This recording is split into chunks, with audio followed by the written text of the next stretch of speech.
Cunningham from Fox 40, 40 that is. Hey, Sean, thanks for joining us as always, man. We appreciate your time. Your initial reaction to the Kings moving up to 4 last night? Well, actually, I'm hearing some baseball in my ear. I just want to give you guys that heads up real quick. Can you repeat the question, Nick? I'm sorry about that. Sorry, yeah, we're on our way to fix that right now for you, Sean. Oh, good. We apologize. Your initial reaction to the Kings moving up to 4 last night?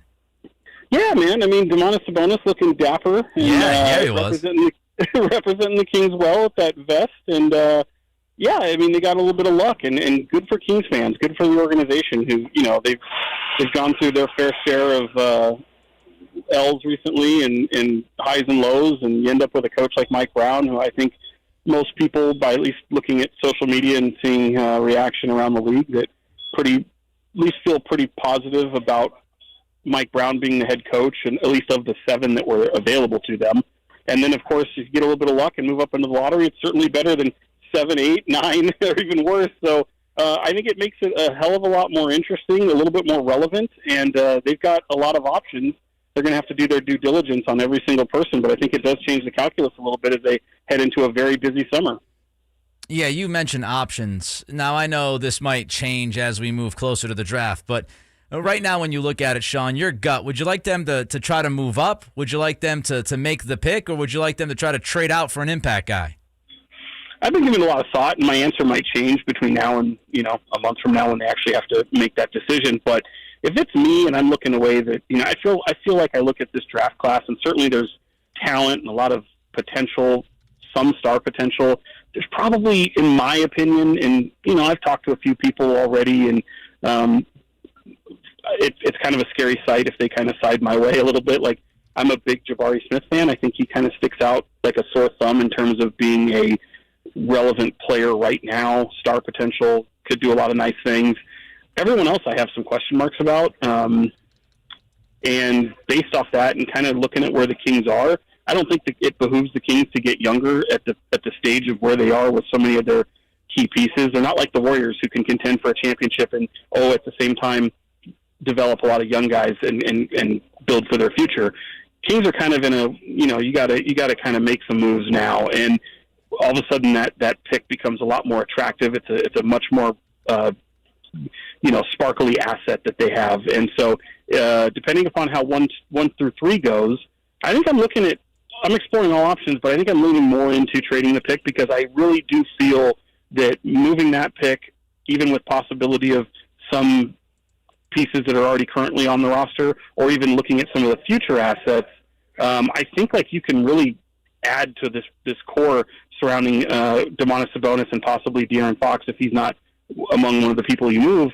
And I think it can position you very, very well to not only snap this 16-year playoff drought, but also position you well for the next couple of years. So it'd be hard pressed for me to rule out a trade. I think I'm probably leaning more trade. But that being said, Nick, as we know, they knew what the trade waters and the atmosphere of the NBA, which does change by the week, mind you. But I think they knew what it looked like just a few months ago around the trade deadline. I would say things are dramatically different here now in as we are on May 18th. So what does it look like a month from now? I don't know, but I think I definitely want to know what it looks like right before the draft starts, because that's probably the way I'd lean, is moving the pick. Sean Cunningham is with us here from Fox 40. An interesting part of this conversation, Sean, is, of course, Monty's contract. He's in the final year of his deal, according to Sam Amick. Do you think that his contract status might actually impact what he does, whether it's the type of player he picks or whether it's trading out of it? I can see why people would think that, and I look, we're all human at the end of the day. You want to think about your security long term. I think being a lame duck general manager is not the same as being a lame duck head coach when you go in without, and for people who don't know the term, when you don't have security beyond the year that you're in. So if Monty McNair goes into this season without having his future guaranteed beyond the season, I'm okay with that, because at the end of the day, he still has to. He's still working for his job. A coach is different, because a coach can lose a locker room, if you're a general manager, you're not losing a locker room. You're just doing your job. So I think there's also they'll get that figured out, whether or not it's an extension or whether they go into the season. I also provided another option, at least in the way I'm thinking, and this is pure speculation on my part. I don't really know this to be true. But there's another option where you've got somebody like Wes Wilcox, who essentially runs the basketball operations department, and he has general manager experience. He's worn a lot of front office hats within other organizations.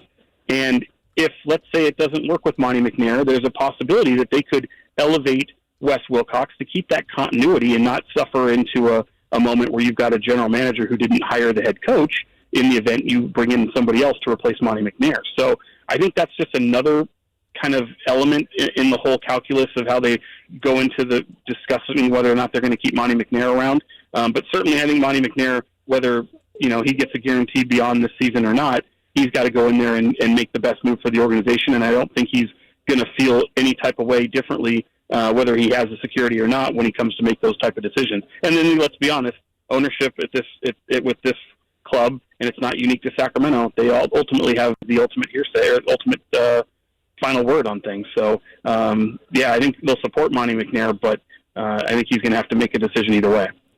Sean, if the Kings draft an Ivy or a Sharp, how could that possibly affect Davion or Dante's future here? That's a good question, man. I don't know. I think we saw it with Tyrese Halliburton, and certainly you had a playmaker like Tyrese go to Indiana, and it kind of looked janky at times, because especially when you took the ball out of De'Aaron Fox's hands. That being said, when you're looking at the two players that you mentioned, playmaking isn't as much of it as scoring is in that regard. I know that Ivy has all that athletic potential and is capable playmaker, but certainly is just a terrific scorer and likely with somebody like Sharp as well, who might be a little bit younger and maybe a little bit more unpolished. So even if it's somebody like Keegan Murray, same thing, where he doesn't have that playmaking ability, I think all three of those guys could fit in very well, given the fact that Davion and De'Aaron, if they remain with the team, have more of that playmaking style. So I think they complement well. I think this team is desperate for shooting and scoring, and of course you'd love to see that with a stretch four as well. But I do see those pieces fitting in very nicely as they're currently constructed. But also both of those guys that you mentioned, Nick, are something that I think people have big hopes for possibly being a star down the road. So those two names are very enticing to a Sacramento Kings team if you're picking at four, and 1 through 3 remains a Smith, Banchero, and a Chet Holmgren. Last one for you, Sean. You broke the Anjali Ranadive news yesterday. What'd you make of that decision to make her the assistant GM in Stockton? Bold, probably a little over the skis, but they're kind of used to doing that here in Sacramento. I would equate this. I know there's a lot of people, if you just look at the mentions on the report on Twitter, that can be kind of a vile place at times. But it's a title, and titles matter in this league. But I like to equate it this way. At least she's starting in the G League. I think people have a bigger, they're definitely can't stomach the fact that she was an aspiring pop star just 2 years ago or so. But this is something that she's shown the want to do. It's not unusual to see nepotism in this league, or in business for that matter.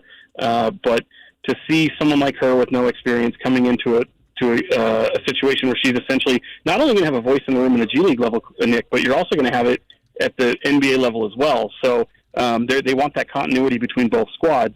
But I will also say this. We're in Sacramento. We deal with River Cats a lot.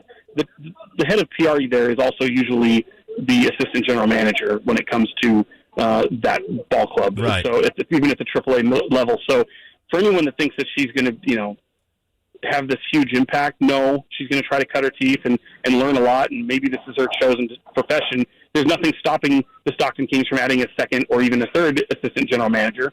They could certainly do that. But what's interesting is if the Lakers or the Warriors do this, who have championship pedigree, it doesn't register a blip on the radar. But if the Sacramento Kings do it, being one of the worst teams in professional sports for 16 years, it's front page news, because it just speaks to a lot of the ongoings that happen in Sacramento. So I'm not too worried about what it means in the immediate future. I'm more concerned about, well, what does this look like 2 years from now? What if she decides she doesn't want to do it? Or, more to the point, whose spot is she taking that could be more qualified for the job? There's no blueprint for the front office, as you know, Nick. So it's bold. It's what Vivek Ranadive said he would do when he took over ownership of the Kings, which is be that irritant in the solution, and basketball 3.0 and all these things. So it's par for the course. It still surprised me, and I can't wait to talk to some people on the record to explain it for me. Sean, thanks. Great stuff, man. Let's do this again soon. I appreciate you.